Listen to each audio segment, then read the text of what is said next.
In this video, we will introduce 3 examples of urban and local development activities aimed at resolving diverse social issues through public financial management and through public investment management in particular.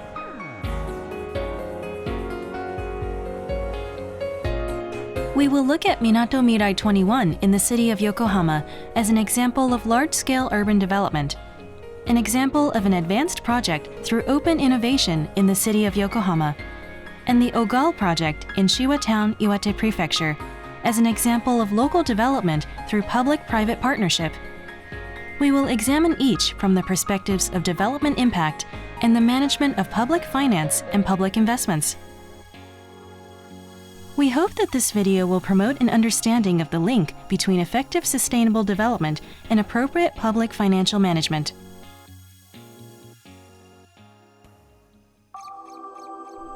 First, to help you better understand these examples, we will present the current status and issues related to the natural environment, society, the economy, and government in Japan. Japan is an island nation surrounded by ocean. The archipelago is about 3,500 kilometers long. Because it is part of the Pacific Ring of Fire, it has many volcanoes and experiences frequent earthquakes. Almost all of Japan is in a temperate zone, but because of the long distance from north to south, northern Japan is in a subarctic zone, while southern Japan is in a subtropical zone, so the climate differs dramatically across the country.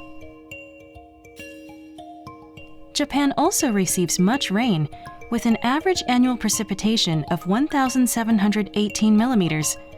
This is roughly twice the global average annual precipitation of 970 millimeters. In recent years, due to the effects of climate change, Japan has suffered severe damage from rainstorms, landslides, and flooding. Because Japan is so susceptible to natural disasters, preparedness from the perspectives of policy, training, and infrastructure is essential.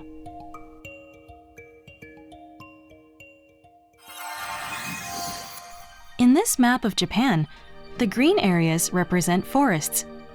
Because most of these are sloping, they are not suitable for human habitation. Forests account for 73% of land area in Japan, so the population is concentrated on the plains that make up the remaining 27%.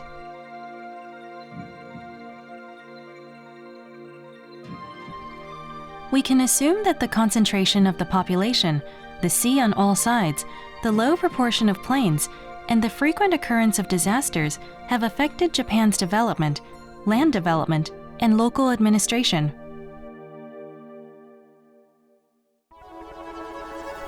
Now that we have looked at geography and climate, let's examine population as a key indicator that illustrates the situation in Japan. Japan's population increased steadily from the end of the Second World War, reaching a peak around 2010. Estimates for fiscal 2020 show a population of about 125.32 million, with a projected decline to 101.92 million over the next 30 years, up to 2050.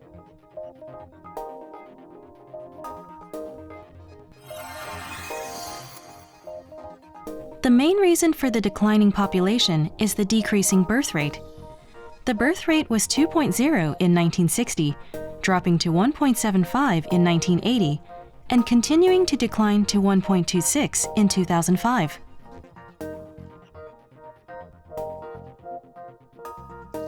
Japan has the world's longest average life expectancy at 84 years.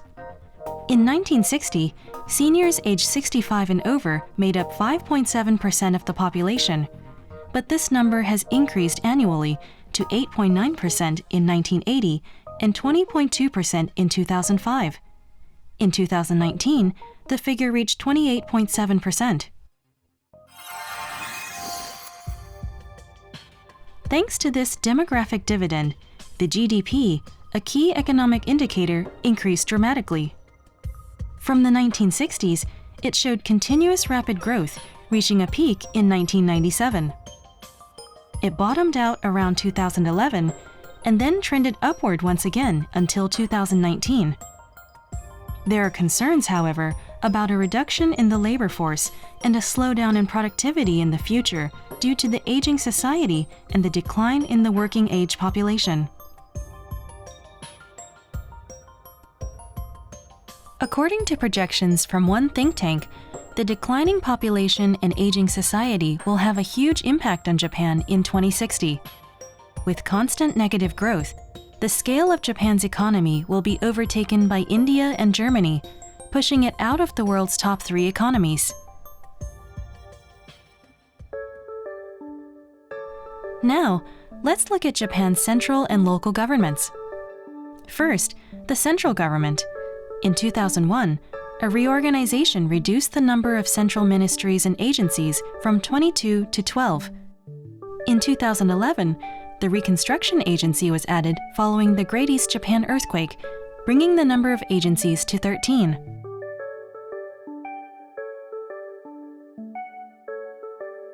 There are approximately 3.32 million public employees in Japan. About 586,000 of these are national, and about 2.7 million are local public employees.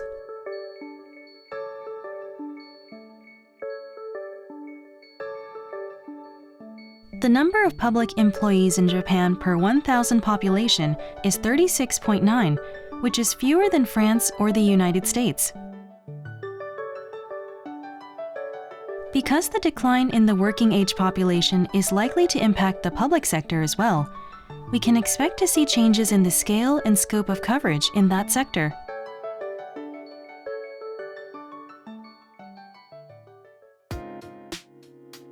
The Japanese local government system is a 2-tiered system. Wide area administrative services are handled on the prefectural level, while municipalities handle administrative services closer to residents. Both the City of Yokohama and Shiwa Town, which are in the examples, are municipalities geographically included in the wide area governments of Kanagawa and Iwate prefectures, respectively. Legally speaking, both prefectures and municipalities are ordinary local governments with roles and authority stipulated by the Local Autonomy Act. Each are positioned as independent local governments with no hierarchical relationship. All prefectures have the same authority and functions, with the exception of Tokyo, which is the nation's capital. There are a total of 47 prefectures, including Tokyo. There are about 1,700 municipalities nationwide, specified as cities, towns, or villages, depending on their populations. Legally, both prefectures and municipalities are supposed to provide the same level of services in their roles and responsibilities.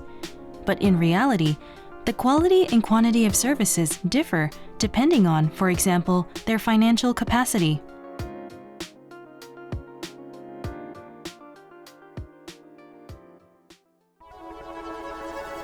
Here, we will introduce the division of roles among governments in Japan. In 2011, the Omnibus Decentralization Act was enacted, dramatically changing the power relationship between the central and local governments. Until then, the central government saw local governments as subordinate agencies and were able to delegate administrative duties regardless of legal standing. But as of 2011, such delegation of duties was stipulated by law.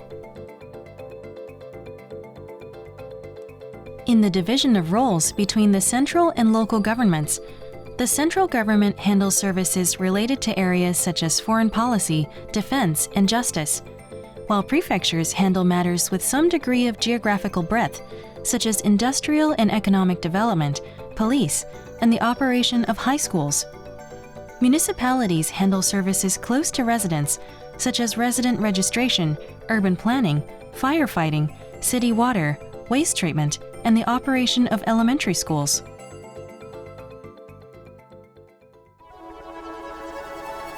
Now, let's look at Japan's financial status. In 2020, before the COVID-19 pandemic, Japan's national budget was approximately 100 trillion yen. Taxation accounted for about 62% of total revenues, with about 32% being covered by the issuing of government bonds. The main forms of taxes are income tax on personal income, corporate tax on company profits, and consumption tax on the purchase of goods or services.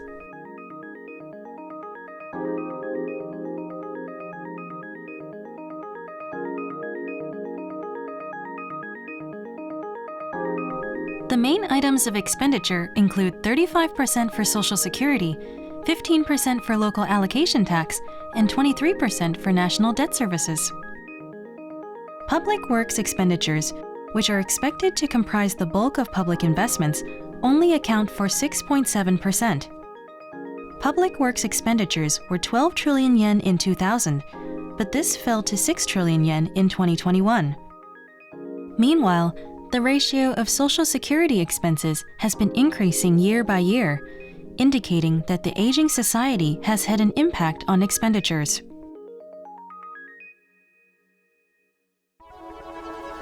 Next, let's look at local finances. One thing we need to focus on here is the balance of central and local expenditures. In Japan, more than half of expenditures are from local governments. Local governments account for more than 70% of expenditures related to water, sanitation, schools, and social welfare, and also account for about 73% of land development and maintenance expenses, which make up the largest part of public investments.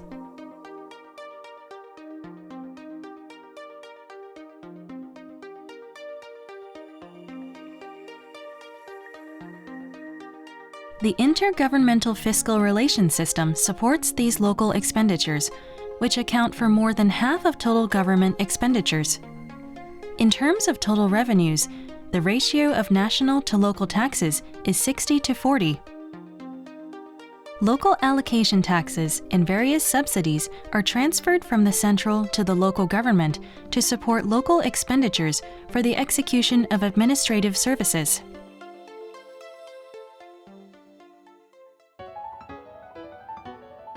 Here is a breakdown of local taxes, which represent internal revenue sources for local governments. The main local taxes on the prefectural level are prefectural inhabitants tax, or income tax, at 34%, enterprise taxes on business profits and corporate scale at 20%, and local consumption tax at 27%. In the case of municipalities, the main taxation items are municipal inhabitants tax, or income tax, at 45%, and fixed asset tax at 41%.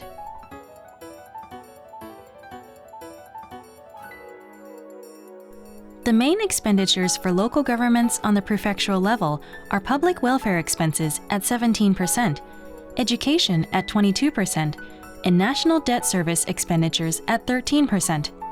On the municipal level, public welfare expenses account for 37% and education for 10%.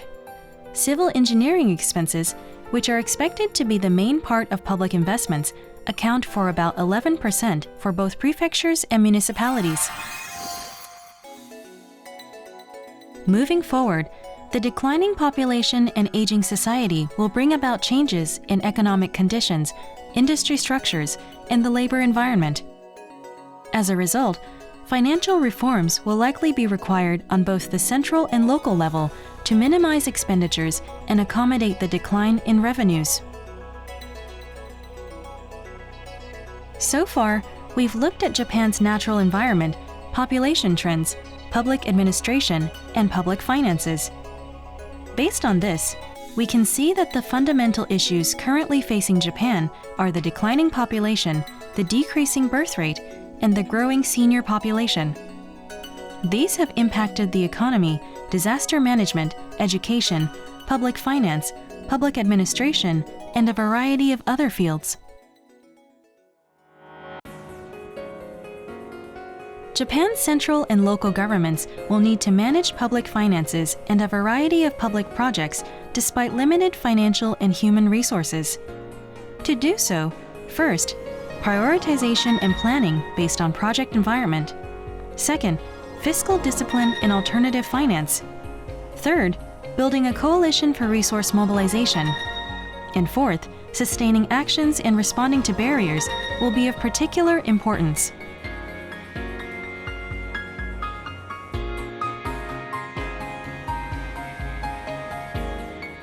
In the following examples, we will look at large-scale infrastructure projects, advanced projects conducted with open innovation, and local development through public-private partnerships, based on these four perspectives through three types of operations.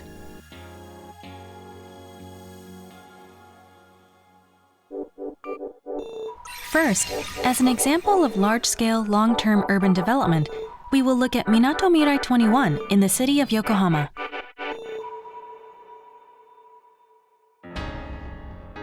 Yokohama in Kanagawa Prefecture is located about 30 kilometers south of Tokyo.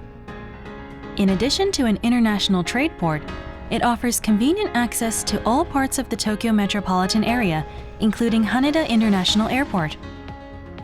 With a population of about 3.7 million, Yokohama continues to grow as an international city with the urban environment necessary for business, such as a lush living environment and a vast commercial market in the Tokyo metropolitan area.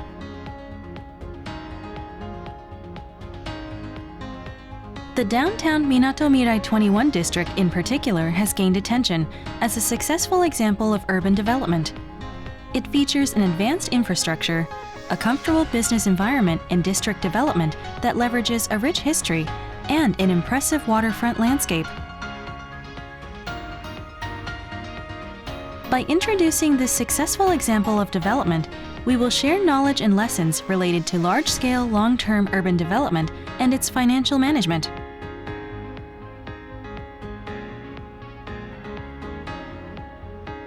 What social issues did the city try to resolve through this development? To that end, what types of initiatives did the city take? And what types of financial issues did the city face?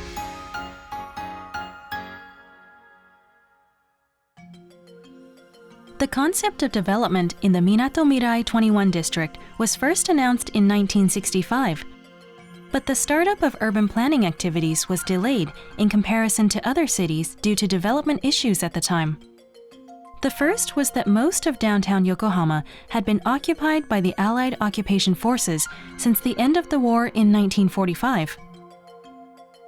The second was that around that time, the population of Yokohama was growing rapidly at an average rate of more than 5% a year, leading to urban sprawl. Third, the concentration of economic functions in Tokyo led to a rapid population increase in neighboring Yokohama. However, tax revenues in Yokohama were sluggish, delaying investment in living infrastructure. The fourth issue was that an overemphasis on development in Tokyo led to delays in the development of urban infrastructures and transportation networks in Yokohama. These four issues had an adverse impact on Yokohama's functions as a big city. In response, the mayor at the time proposed what came to be known as the 6 major projects as a strategic concept aimed at transforming Yokohama into a big city in the Tokyo metropolitan area, with the goal of building cities for citizens. The 6 major projects comprise 3 urban development projects and 3 transportation projects.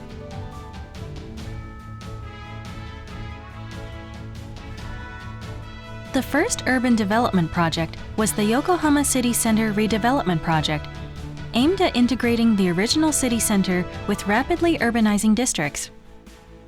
The second was the Kanazawa Frontage Reclamation Project, aimed at preparing land for the relocation of plants to resolve the mixture of industrial and residential buildings in the city center, and also to provide residential space in response to the housing shortage. The third was the Kohoku New Town Construction Project to prevent random development of residential districts and promote systematic city development. The first transportation project was the Rapid Transit Railway Construction Project, connecting central Yokohama with the suburbs. The second was the Express Highway Network Construction Project, putting in place trunk roadways for the era of automobile transportation. The third was the Yokohama Bay Bridge Construction Project, to alleviate traffic jams and promote smoother traffic for logistics in the city center. The 6 major projects provided comprehensive solutions to issues that arose as a result of rapid population increases and delays in urban planning, including mixed residential and industrial districts, traffic congestion, pollution, and urban sprawl.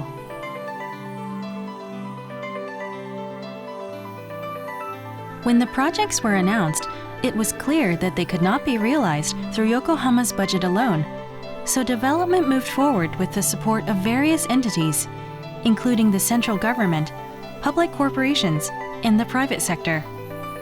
The 6 major projects were considered innovative in those days because Yokohama's own efforts mobilized the central government, and private companies other than the City of Yokohama became the main entities of the projects.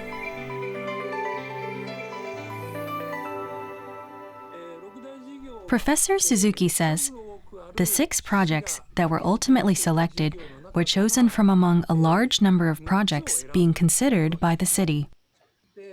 Projects that function well in relation to each other, rather than projects that function well independently, were selected.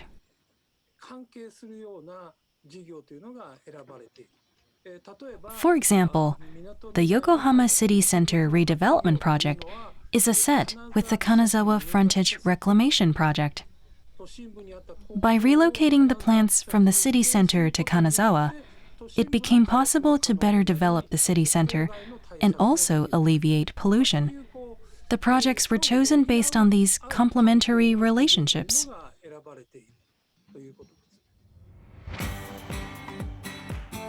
Now, let's look at the Yokohama City Center redevelopment project, with a particular focus on the Minato Mirai 21 project, which is still underway. When the concept of the 6 major projects was announced in 1965, the Yokohama City Center was divided into 2 segments: the Kannai Isezaki-sho district, which had served as the city center since the port opened, and the Yokohama Station district, which developed rapidly after the war. These 2 districts were separated by shipyards and railway freight yards, so the city center redevelopment project involved the relocation of these facilities and the redevelopment of these sites. The goal of the project was to reinforce Yokohama's economic independence. A new city center would be formed by integrating the Yokohama Station district and the Kannai district. It would bring together various functions such as offices, cultural facilities, and commercial facilities in one space for residents to work and play, revitalizing the economy and breaking away from the image of the city as a commuter town for Tokyo.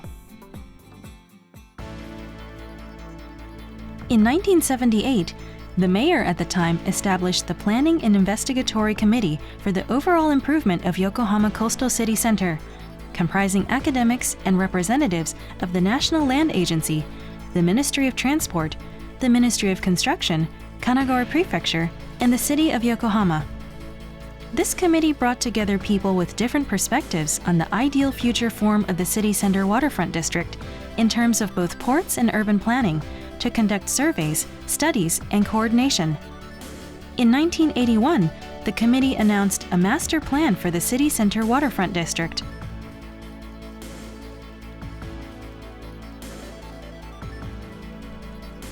This plan marked the full-scale kickoff of the Minato Mirai 21 development project.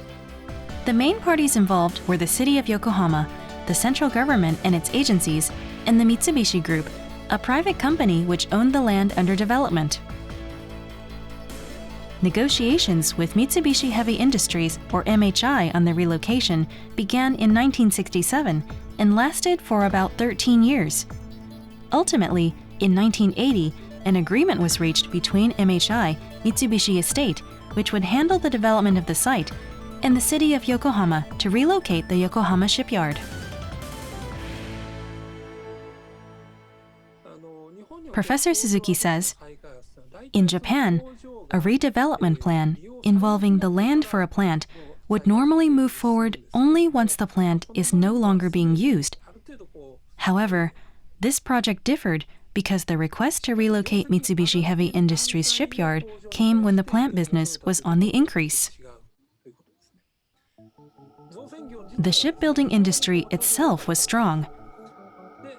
The city actually chose to ask MHI to relocate the plant anyway, despite this situation.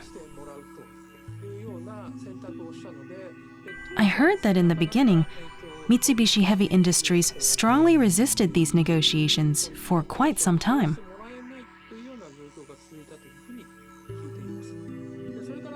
After the oil crisis in 1973, the shipbuilding industry faced some serious difficulties and was struggling. This in turn led to the problem of the cost burden of relocating the plant. The city of Yokohama wanted Mitsubishi Heavy Industries to buy land for the plant and then relocate it. The whole process and the coordination took quite a lot of time.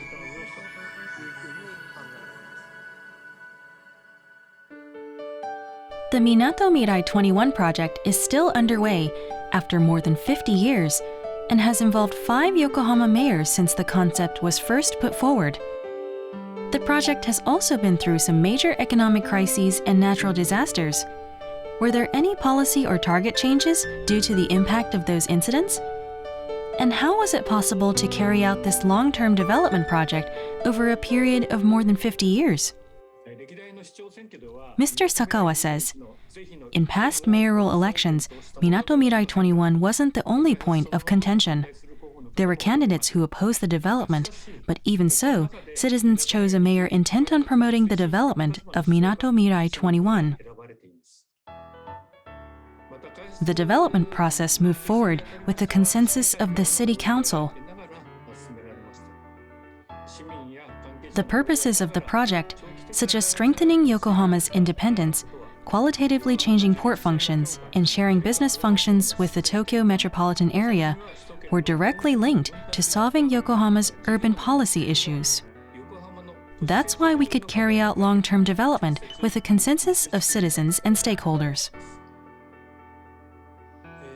Professor Suzuki says, in fact, from the mid to late 1990s, the project was in an extremely difficult position. This is because the economic bubble had finally burst. So there was a period of time when companies in Japan were not expanding as they had originally expected. We have to give the city of Yokohama credit for not buckling under the pressure and selling properties at undercut rates when that happened.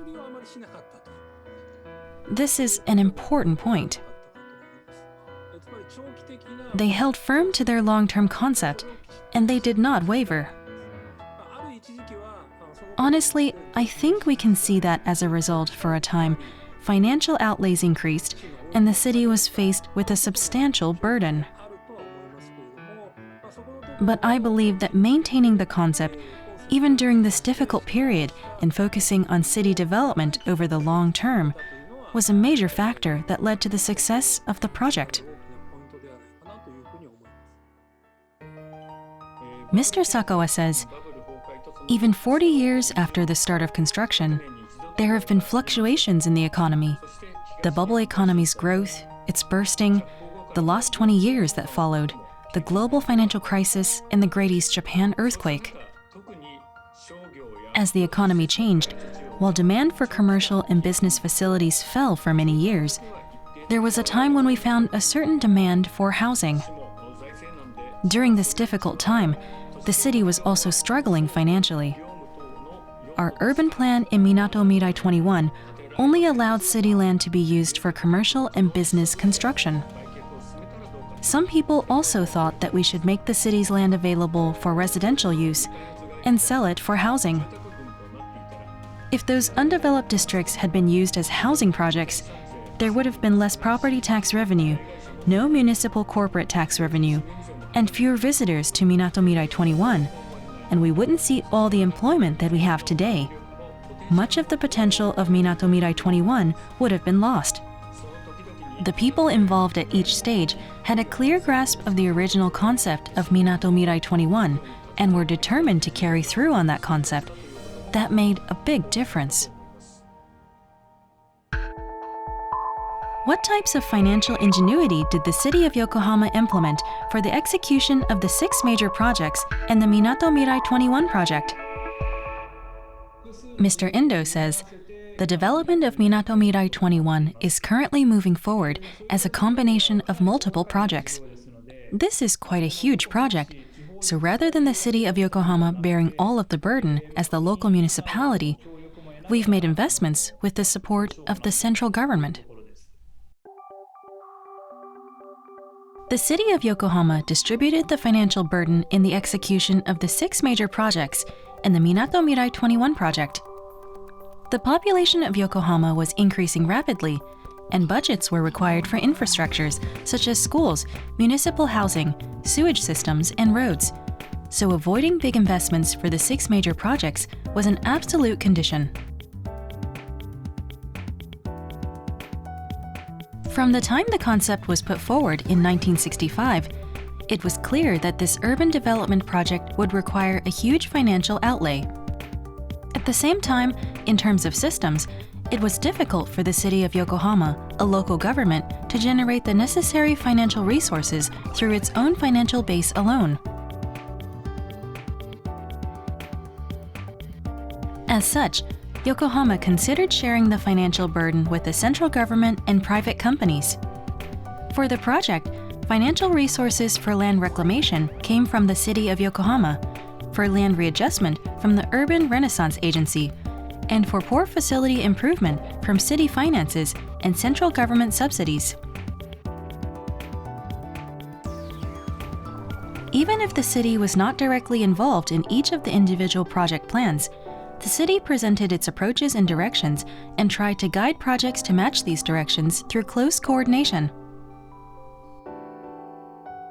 The city established development regulations to prevent excessive public investments resulting from disorderly development, as well as guidelines stipulating that the city can request that private developers bear the burden of development costs for public facilities or provide land for public use. These activities by the city helped to ensure this development based on collaborations with the central government and private companies.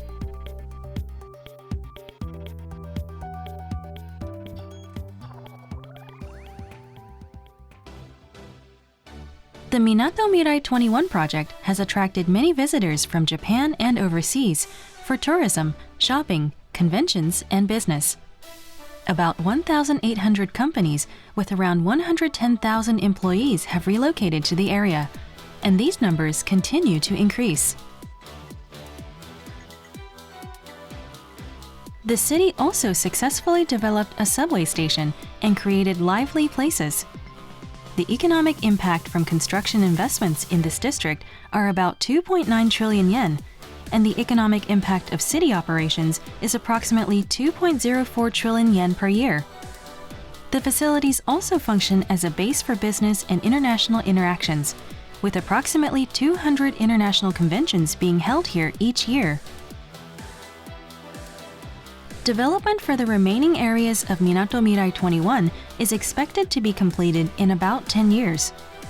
The city is also working in concert with companies in this district for area development and maintenance, as well as management aimed at further increasing the value of this district even after the project is 100% complete. Mr. Sakawa says, Minato Mirai 21 is a complex district with diverse facilities including businesses, hotels, cultural facilities, universities, music halls, and residences. I think there are few cases, not only in Japan but overseas as well, where large numbers of research and development centers and high-quality music facilities are concentrated in one place in this type of urban development project. Yokohama Minato Mirai 21 Corporation serves as the secretariat and disseminates new innovation by creating new organizations for starting up business from university labs inside and outside of the district, or for promoting collaborations between innovators and R&D. With both high-quality specialized music facilities and their operators, we aim to develop the concept of a music city.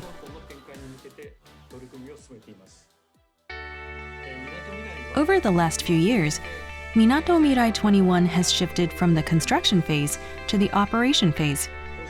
As this happens, the big challenges will be how to promote these urban industries and cultures and create new value effectively. Mr. Endo says, when development is 100% complete, the news that new facilities will open will be scarce. I think it is necessary to take on new challenges so that people do not say, Minato Mirai 21 is an old town, isn't it? I would really like to keep Minato Mirai 21 a place where people can always come and feel the future by introducing cutting-edge activities in Japan to this district.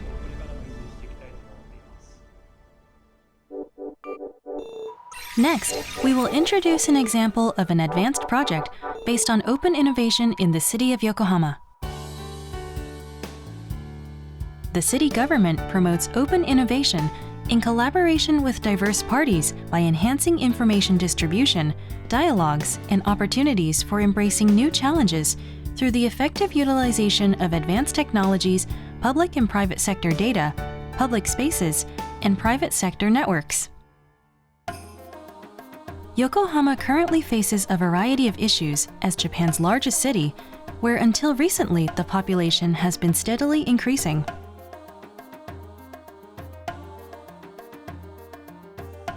The first of these issues is the declining population and aging of residents. In 2016, the number of deaths exceeded the number of births, so we can assume that the population will decline in the future. In 2025, the number of persons aged 65 and older is expected to reach 1 million, and those aged 75 or older are expected to reach 600,000. The second issue is the outflow of the labor force to Tokyo. Given this declining and aging population, to ensure growth and maintain urban functions in each region, competition between cities has become increasingly intense. And for more than 10 years prior to the COVID-19 pandemic, an excessive number of residents had been moving from Yokohama to metropolitan Tokyo or other prefectures. The third issue is the increasing frequency and scale of natural disasters resulting from climate change. Due to the effects of global warming, in recent years, the city has suffered unexpected damages from wind and flooding as typhoons have become more intense, and the frequency of sudden torrential rains has increased. Other issues include children living in poverty, the employment of women, empty houses, and the recycling of waste materials. To resolve these issues, the city government is promoting collaborations through dialogue with a variety of private sector entities, including companies, NPOs, and universities. By leveraging their respective ideas, expertise, and resources, the city promotes open innovation aimed at creating new value and solutions for local and societal issues. Ms. Okazaki says, the situation in society is changing rapidly every day at a very fast pace, and as a result, the issues that the government deals with are also becoming more complex. These issues can no longer be resolved by the public sector alone. They have to be resolved through extensive dialogue with citizens and by borrowing from the knowledge of universities and private companies. The city of Yokohama is promoting this type of open innovation. Advanced technologies are evolving. As this happens, we'll need to adopt new business models into our program. We here in the city of Yokohama continue to promote open innovation as a way of stimulating the creation of new value.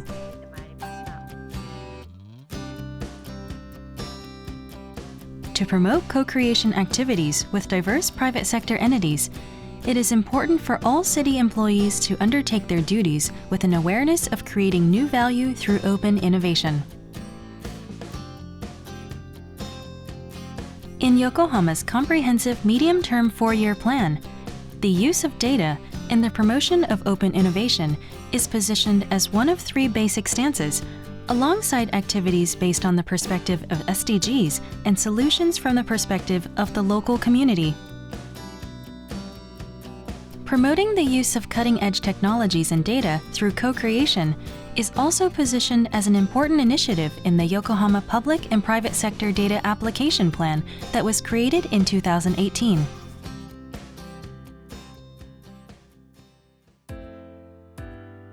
The City of Yokohama takes 4 approaches to open innovation activities.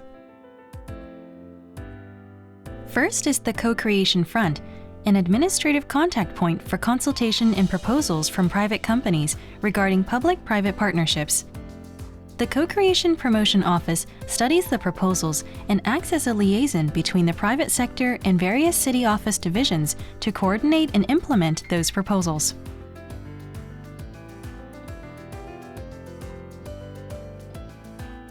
Next is the Co-Creation Lab, a place for activities that create innovative solutions to social issues, such as a declining birth rate, an aging population, and climate change, through dialogue among various public and private sector entities.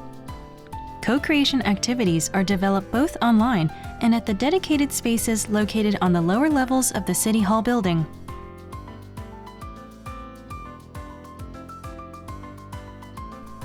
The Living Lab is a similar place for dialogue, targeting new community activities and projects that enrich the lives of residents and support businesses, which are the protagonists of the community, making them even better.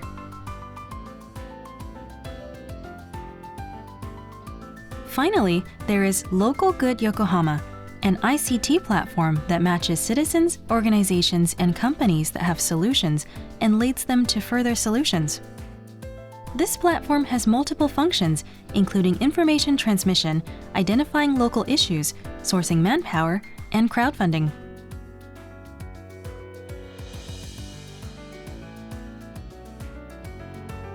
The City of Yokohama links these 4 approaches to promote comprehensive open innovation activities. In terms of budget, personal expenses only. This is because we believe that it is important for us as administration to encourage people involved to take the initiative and also coordinate them in open innovation projects. It might seem that the administrative burden is heavy because multiple parties are involved in the project. However, open innovation is a mechanism in which citizens, industry, and academia themselves lead the business that contribute to the communities. So we try to play a role in supporting these initiatives. We don't have a large secretariat, and we try to communicate efficiently by utilizing ICT, including SMS. Next, we will introduce the Yokohama Living Lab Support Office. There are various hurdles to local activities, such as a Living Lab, which aims to connect local issues to business. The Support Office is a private organization that helps overcome such challenges.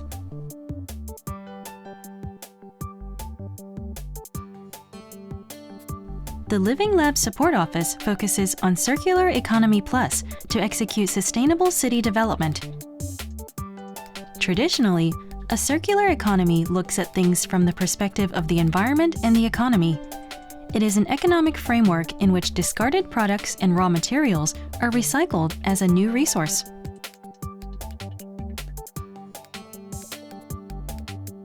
To this, Circular Economy Plus adds the concept of well-being for citizens from the perspective of a symbiotic society in which no one is left behind. Circular Economy Plus comprises 4 main fields: local for local, sustainable development, parallel careers, and health promotion. Public-private partnerships and open innovation are at the center of this approach.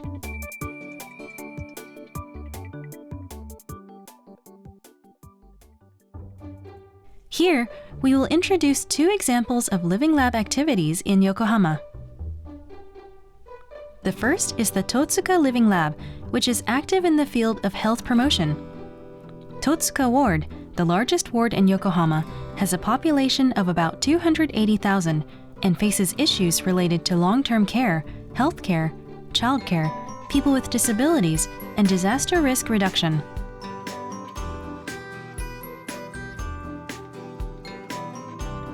The Totsuka Living Lab examines these local issues from a multifaceted and symbiotic perspective, working to resolve the challenges through collaborations involving a variety of organizations, including citizens, companies, NPOs, universities, and governments. Maho Taguchi, associate professor at the Yokohama University of Pharmacy, participates in the Living Lab based on a willingness to contribute to resolving local issues in areas such as healthcare and long-term care. Associate Professor Taguchi says the Yokohama University of Pharmacy has mobile pharmacies, which are vehicle-type pharmacies that can go wherever they are needed. In a disaster, all the pharmacies might be inoperable, but people will still need their medications. These mobile pharmacies travel to affected areas where medicine is not available to prepare prescriptions or injections. By using these vehicles to serve the public, the university can increase residents' awareness of disaster risk reduction and also offer a sense of safety. That's why I participate. Since its establishment at the annual Totsuka Future Conference, the Living Lab has aimed to resolve local issues such as healthcare, childcare, long-term care, and people with disabilities by visualizing challenges and sharing the activities of companies, NPOs, and governments. In 2020, it collaborated with the French Embassy in Japan to increase the resilience of large cities in response to social issues brought about by COVID-19.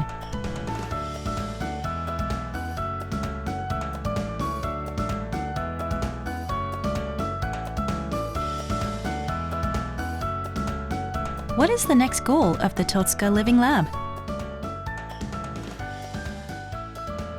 Mr. Kawaguchi says, Totsuka is not a particularly famous place, but in all honesty, I don't think that you necessarily need to have something famous to build a good district. By building up the area ourselves, I think we can make many improvements and energize people as well. The population will decline, which is unfortunately unavoidable. But I still think we can make Totsuka a dynamic place. Next, let's look at the SDGs Yokohama Kanazawa Living Lab, which strives to create new business models using local resources, in collaboration with companies and organizations that are active in the local area. At the local marine park, the only beach in Yokohama, green laver and other seaweed is thinned out before the beach is opened. The SDGs Yokohama Kanazawa Living Lab is involved in a recycling agriculture project in which this thinned out seaweed is used as fertilizer to help grow Japanese oranges, hot peppers, and other crops. As a project for creating local products, this Living Lab collaborates with local farms and elementary schools to create a spice called Kanazawa Hachimi.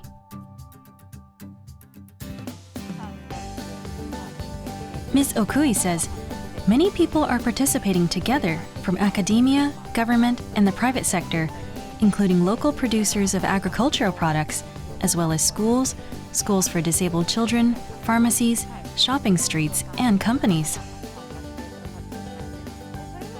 They all have their own unique strengths, so we brought those strengths together to create a unique local product that we dubbed Kanazawa Hachimi, which means the 8 flavors of Kanazawa.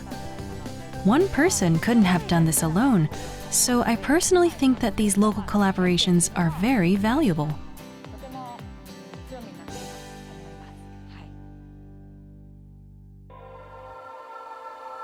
Since April 2020, the continuing spread of COVID-19 has had a huge impact on community activities in Yokohama. In collaboration with residents, companies, universities, and the local government of Yokohama, an ICT platform for coronavirus countermeasures dubbed #Otagaihama was launched.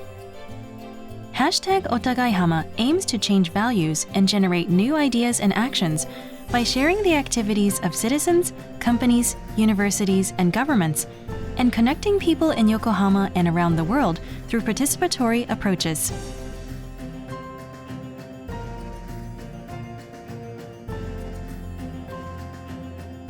In various areas across Yokohama City, locally based private companies play an important role in trying to tackle the challenges with local residents. A social safety net for the elderly, which does not depend on self-help or mutual assistance, has been built at Totsuka Living Lab. While at SDG's Yokohama Kanazawa Living Lab, a new business model has been created, which has led to local employment and revitalization of local economy. These examples show that efforts by each living lab are gradually leading to concrete results. We will continue to support these efforts by private sector to solve the problems and to realize circular economy through open innovation.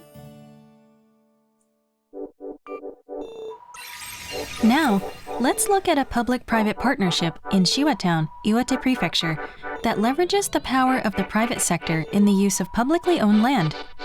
There is much that we can learn from the collaborative efforts of this small municipality and its local stakeholders. The Shiwa Town Municipality is a small local government in a rural area of Iwate Prefecture.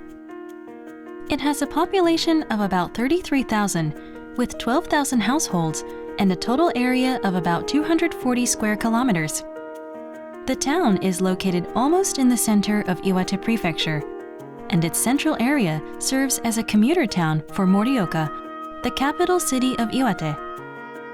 Its core industry is agriculture, including sticky rice and fruits such as apples and grapes. It is a typical town in Japan's outlying regions. In recent years, it has demonstrated successful town development that has drawn 1 million visitors per year, the OGAL project, born of public-private partnership.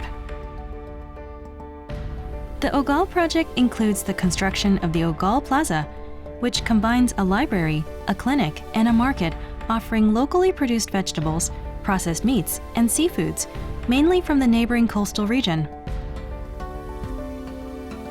The Iwate Prefectural Football Center, which uses top-quality artificial turf.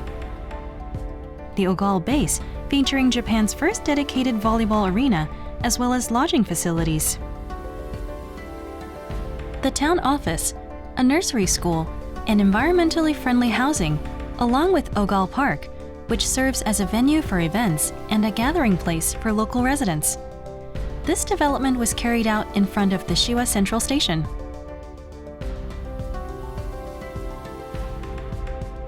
The project has gained attention in Japan and abroad, with 270 study tours conducted by public entities in 2017, the highest number in Japan. How was a small municipality like Shiwa Town able to execute this public-private partnership-based project that drew so much attention? In 1998, as part of redevelopment efforts, the town government acquired 10.7 hectares of land in front of Shiwa Central Station. But later, the town's finances deteriorated due to factors including a downturn in the local economy, a decline in subsidies from the central government, and the decreasing and aging population. The town was unable to execute the planned redevelopment project, and the land remained unused for more than 10 years. The town faced other issues as well, including the deterioration of the town office buildings and the need for a new library. To remedy this situation, then Mayor Takashi Fujiwara called on Masanobu Okazaki, who operated a construction company in Shiwa Town, to draw on the strength of the private sector. Mr. Okazaki had experience in city and town development at the Japan Regional Development Corporation, and at the time was studying public-private partnerships at Toyo University. Mr. Okazaki says, even if you build a 20-story building in the middle of a rice field, nobody will come, right? Even people who aren't in urban planning know this. But people in government do it without a second thought. It doesn't suit us at all. Putting a sports car in the middle of a rice field isn't cool. The first step should be thinking realistically about what you need to do to get investments from the private sector. In our case, we focused on the landscape of Shiwa because the landscape here has value that only we can offer and that others can't. Probably because I was born here, I love the landscape around Shiwa. I love it and wanted to protect it while developing the town.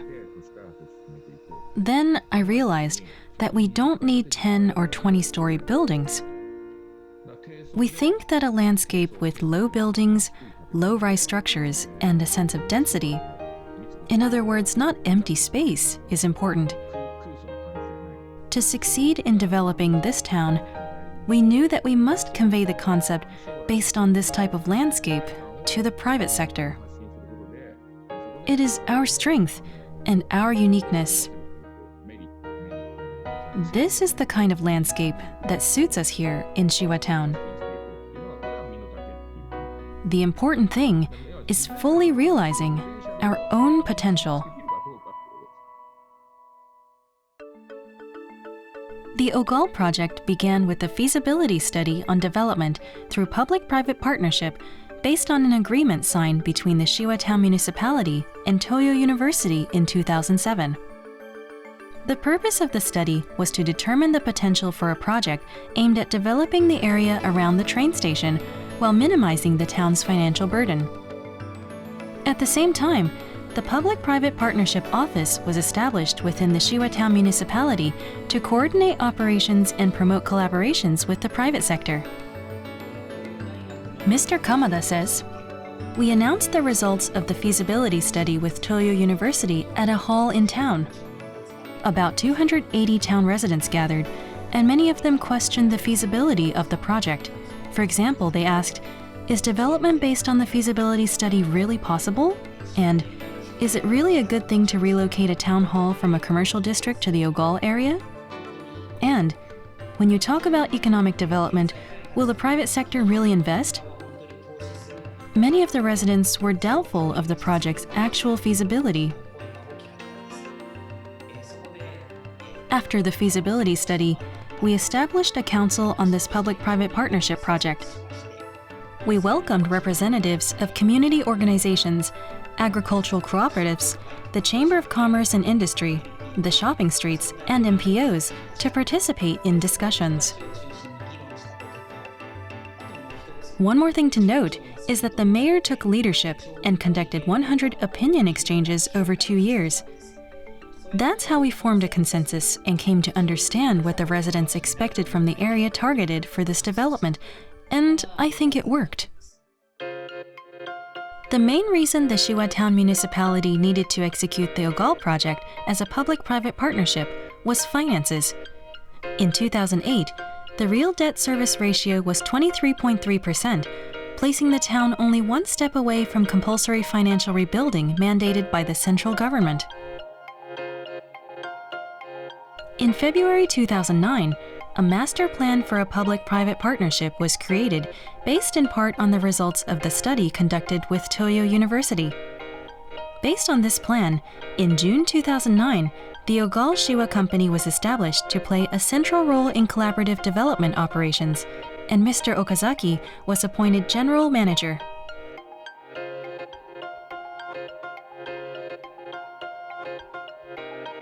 The OGAL Shiwa Company is a company that promotes the development of OGAL Plaza and the design, planning, and operation of the entire area. As an agent for the Shiwa Town Municipality, the company was in a position to negotiate with private sector vendors interested in the OGAL project. In a typical public-private partnership, the public sector places orders within the private sector, but in the case of Shiwa Town, many of the responsibilities were delegated to the private sector. How did the Shiwa Town Municipality, a local government, and the OGAL Shiwa Company, a private company, work together on this unique project?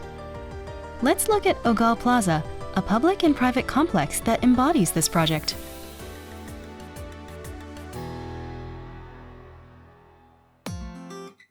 To minimize construction costs, the OGAL Shiwa Company placed the order for OGAL Plaza using a private sector approach.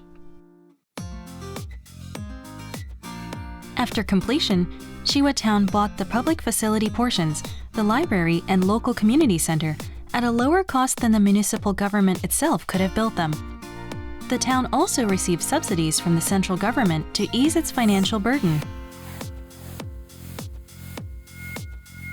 To make further use of business expertise and approaches, the remaining private sector portions are owned by a special purpose company with the same name as the building, the OGAL Plaza Company, while the OGAL Shiwa Company operates, maintains, and manages those facilities.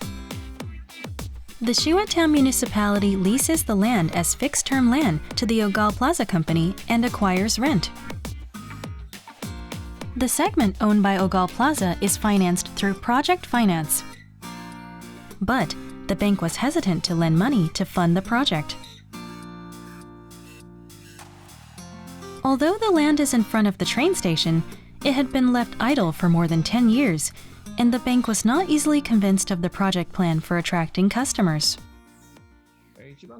Mr. Okazaki says, "The most difficult thing was that we couldn't gain the trust of the banks. Nobody had done this before. We wanted to build this on land that had been left idle for more than 10 years. So when we asked the bank to lend us several hundred million yen, they wouldn't do it. But if we didn't borrow the money, then the project couldn't move forward. We needed to reduce cost but make good things. We reduced costs, but we tried not to sacrifice the quality of the buildings and the real estate. In this way, we improved our credit a little at a time. At the same time, we chose to find potential tenants before the completion of construction. The way to objectively assess how attractive we are would be to know whether our tenants were really coming in or not. If the tenants were already determined and those tenants had good credit, then the bank would lend us the money."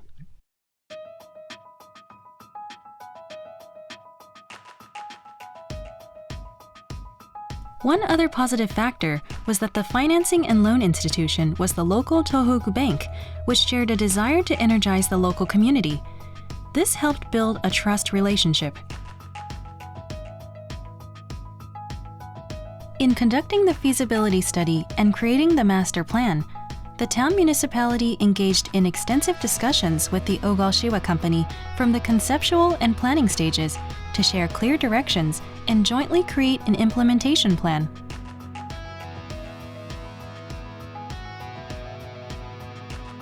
The town and the company each fulfilled unique roles and responsibilities in the construction and ownership of the OGAL project facilities, and in business operations and financing as well.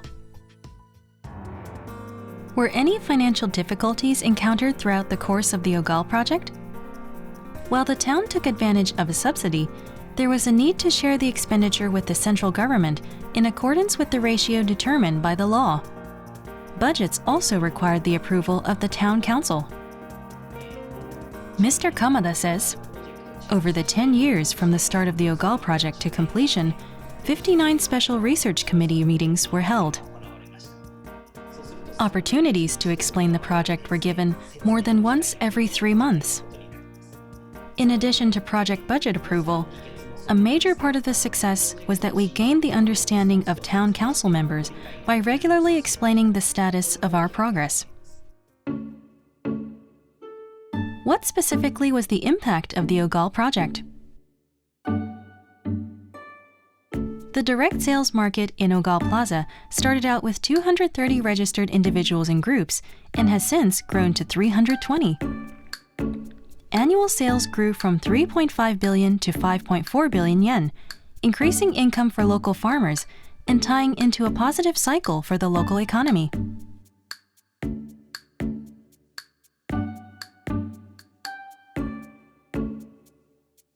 The plaza has also demonstrated synergistic effects with the long-awaited library, along with private sector tenants, including cafes, clinics, a child care support center, restaurants, and a tutoring school.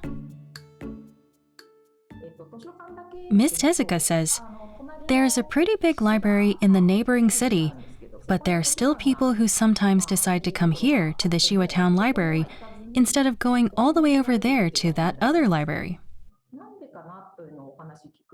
When we ask why, they say that because when they go to that library, that's the only thing they do, but if they come here, they can meet various people.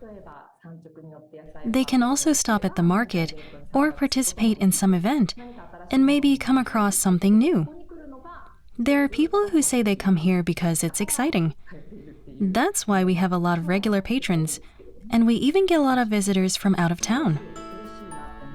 It makes me happy to hear visitors say things like, "The library is a treasure," and "The library is a really fun place."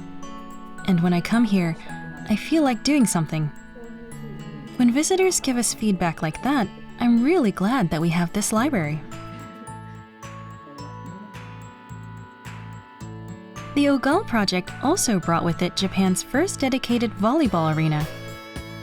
Hisako Tsunashima, formerly a member of Japan's national volleyball team, heard about the project at the construction planning stage and moved to Shiwa town based on a desire to promote and coach volleyball in the area.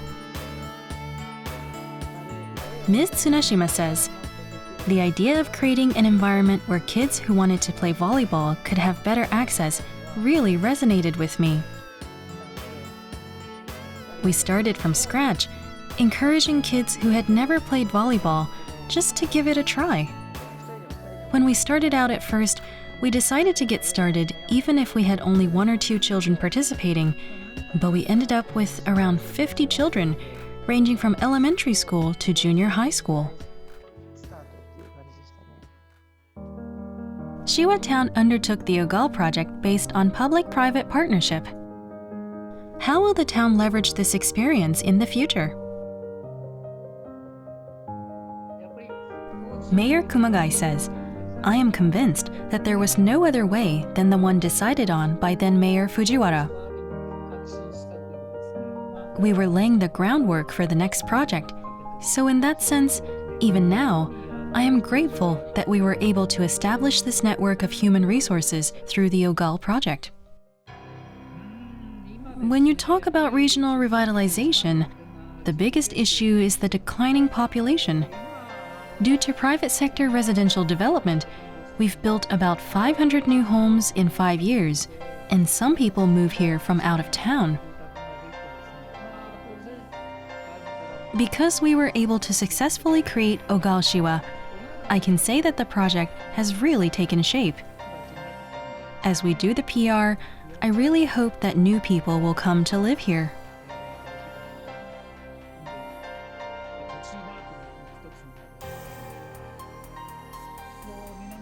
Up until about 2 years ago, about 1,900 people had come for study tours, which was the highest number nationwide. But nowadays, people have stopped coming because of the COVID-19 pandemic. Once the pandemic is resolved, I think that the numbers will gradually return to where they were before. With the development of OGAL, we learned a lot and mastered one of the approaches to public-private partnership. So I look forward to introducing new private sector projects into the public-private partnership system.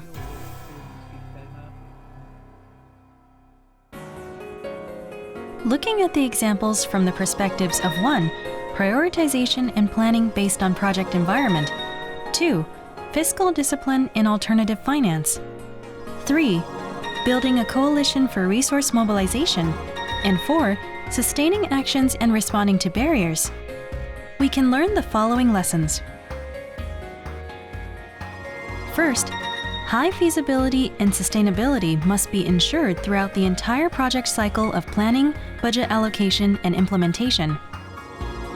Second, systematic projects should be selected in the project selection process, while fragmented ones should be avoided. And third, collaboration and/or burden sharing is possible not only between the governments, but with private companies and community organizations.